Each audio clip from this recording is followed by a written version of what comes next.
Join us this week as our anchorage and safe haven in Trinidad sees panic.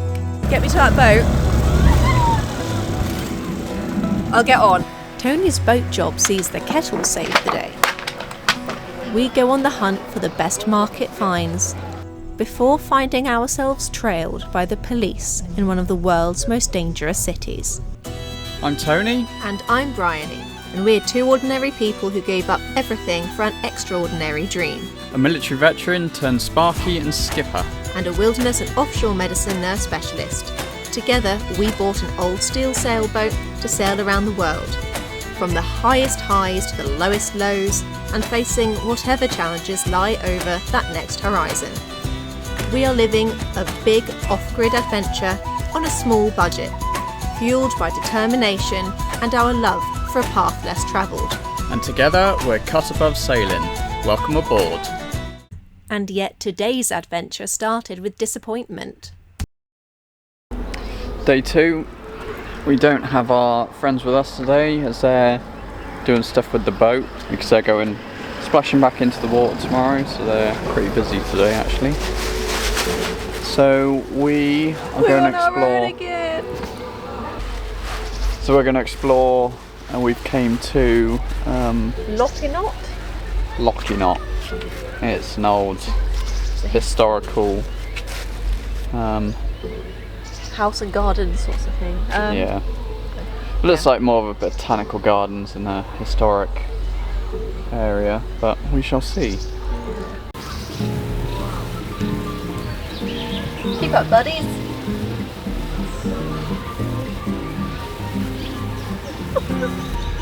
I'm such a loser.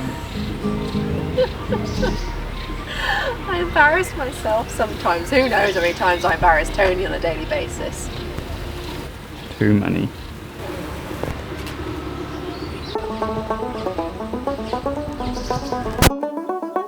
And this guy looked embarrassed too. I think this is meant to be the house that we've just driven like an hour for.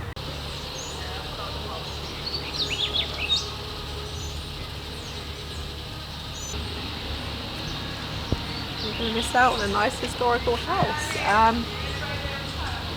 Yeah, it's covered in blue tarp. That's a shame. Never mind, there's a vulture. We thought the only way from there was up, but we were wrong, because these were the gardens, which were mostly mud. Lots of mud.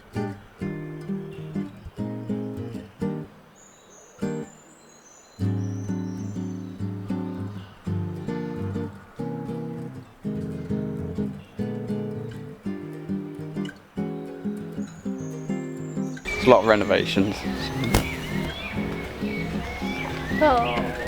Little did we know that the adventure of the day was yet to happen. As we were coming back from the showers on land later that evening, an old local fishing vessel had broken off of its mooring, drifting with the wind and the current, causing damage to every single vessel that it hit along its path. But this boat literally has just gone into a cruiser. I managed to alert this boat that they were going into that they needed to move ASAP because there were direct calls. It's just dragging. We're hoping they're going to end up going very close to endless summer here.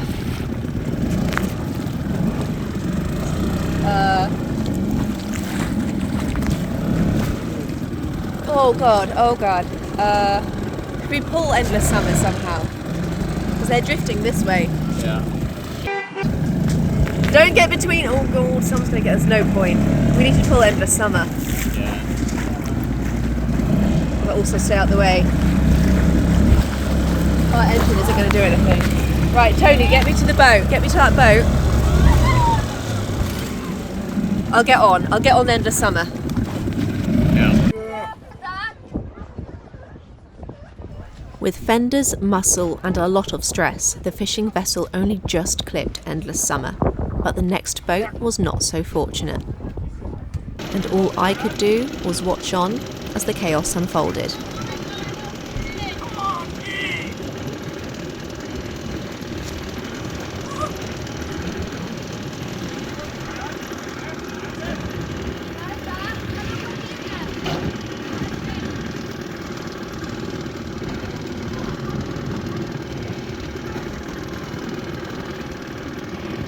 It's an awful feeling watching helplessly as someone's boat, possibly their home, is being damaged. After what felt like an age, a pilot boat finally appeared to assist.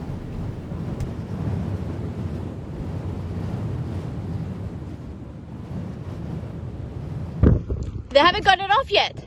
They're being loaded up with donations and aid to take to the islands. That boat? Yeah, Tony said it was like that was what was happening. Really unfortunate. Oh, you mean the boat is hit or the other boat? The other boat, the catamaran, that's why there's no one on there. Bloody hell.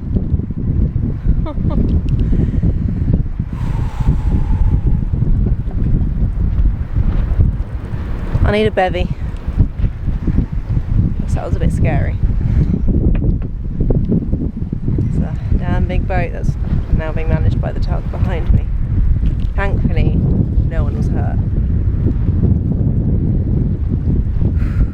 We'd managed, before we'd had time to start filming, in our very slow 4-horsepower dinghy, to get across and shout and bang on the hull of a sailboat that was about to have the fishing vessel bow go straight into the side of it, waking up the owners and giving them just enough time to throw the engine on and move forwards over their anchor.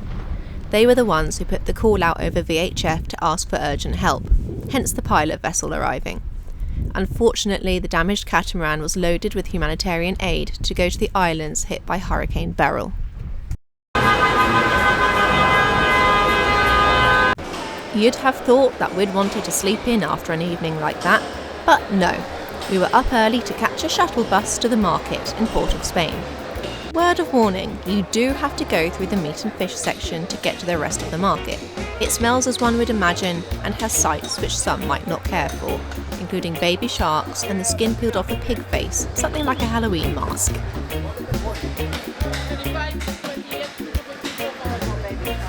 Once you're through that section, you're met with sights, colours and smells which are amazing.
Thought I lost you.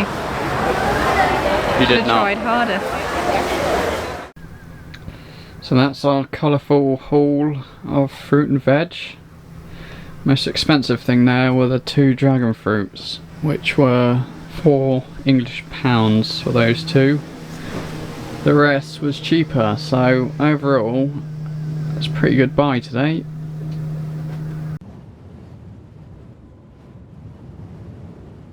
I managed to order in a generator, which we're going to need for the water maker that we'll be ordering once we're on the hard. And I'm just wiring up or making a cable that connects into the generator. So yeah, that's what I'm doing at the moment, just making a cable for it so it can be plugged into our boat. It's actually 120 volt, which is the American equivalent, and we've got a UK, well, all of our electrics are UK standard. But the good thing about having an isolation transformer on the boat that it steps up the voltage, yeah, that it wouldn't do otherwise. So we can use any type of voltage or hertz on this boat, which is awesome.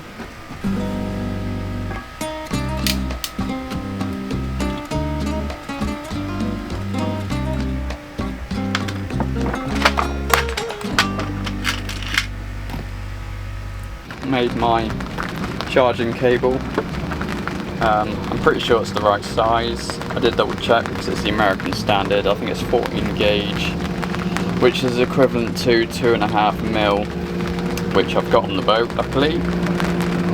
But I've made the cable long enough so it can reach the back of the boat. All I want to do now is just check that it works and the boat doesn't blow up because I've wired it wrong.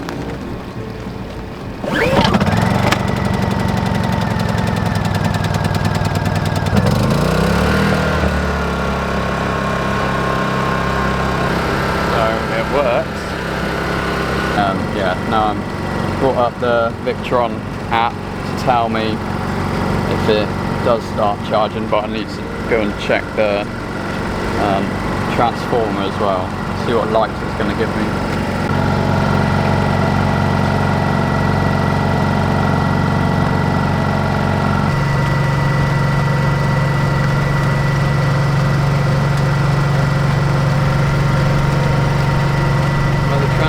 Showing me that it is 115 volts, which is what we expect. I just got to wait for it to kick in, I think. So, of course, we had problems. It's fixed now, but it's taken a good few hours to figure out what the problem was. So, there was power coming in from the inverter to the transformer. Transformer was transforming from 115 to 240, and that was going into the inverter. What the inverter was doing, the inverter charger, the multi plus 2 that we've got, the inverter charger it shuts off, it won't let any AC in from the grid if it's over 270 volts. I checked into the system and it told me that there was a high voltage input from the grid, and I went online and it told me that anything over 270 volts it wouldn't let any AC in. So that was my problem, and then I had to figure out how to solve that, which I've set this thing up. Isolation transformer. In, out. I've rigged this up to charge or to put power to any socket. I used a kettle because I know that's going to draw quite a lot of power, and that dropped me down to whatever the voltage tolerance was, and now it's charging the batteries. After it's kicked in, it will lower the voltage. It's just that initial charge that was the problem. So the workaround, the bodge, has worked, thankfully. That evening, we headed into Port of Spain again with friends. Now, something that I'd opted not to tell my mother is that Port of Spain is ranked the 12th most dangerous city in the world, according to the Global Crime Index. And shortly after we left Trinidad, a state of emergency was declared due to violence there. But we were there for the National Steel Band Music Festival, a competition with judges, and, we assumed, where everyone walked together to each band's location. We were wrong, and a local woman helping in the event became quite alarmed at the idea of us doing this, which told us all that we needed to know. But that's not where the story ends.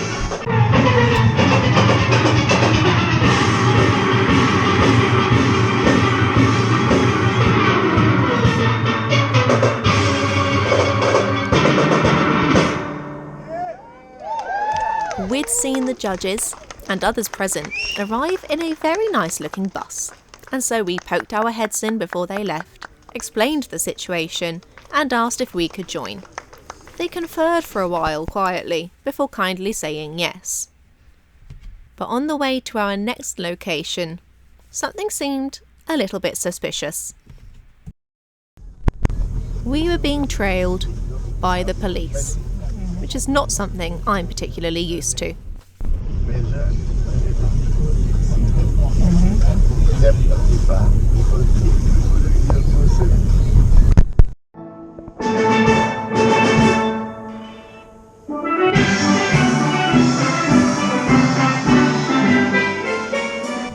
At the next stop, which was the police force's pan band, we were shuffled in alongside the judges as though we were part of their entourage.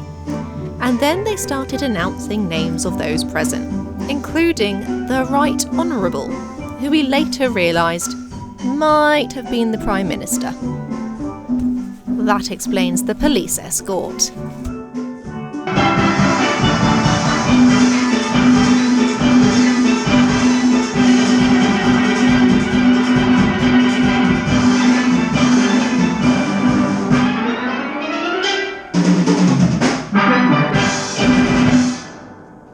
The real delight of the evening was sitting on the bus between each band talking to Keith Simpson, who we later discovered was the Vice President of Pan Trinidad Incorporated, the world governing body for steel pan.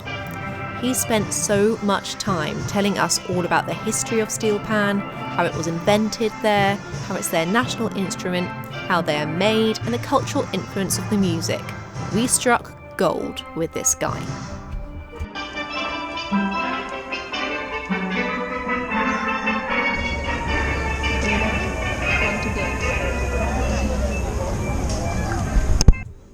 We might be in the world's 12th most dangerous city, but we can only appreciate Trinidad. It's kept us safe from a hurricane. It was part of a huge humanitarian response. It is beautiful and it is wild. It has a pretty phenomenal market, and we have been shown kindness at all levels of its society.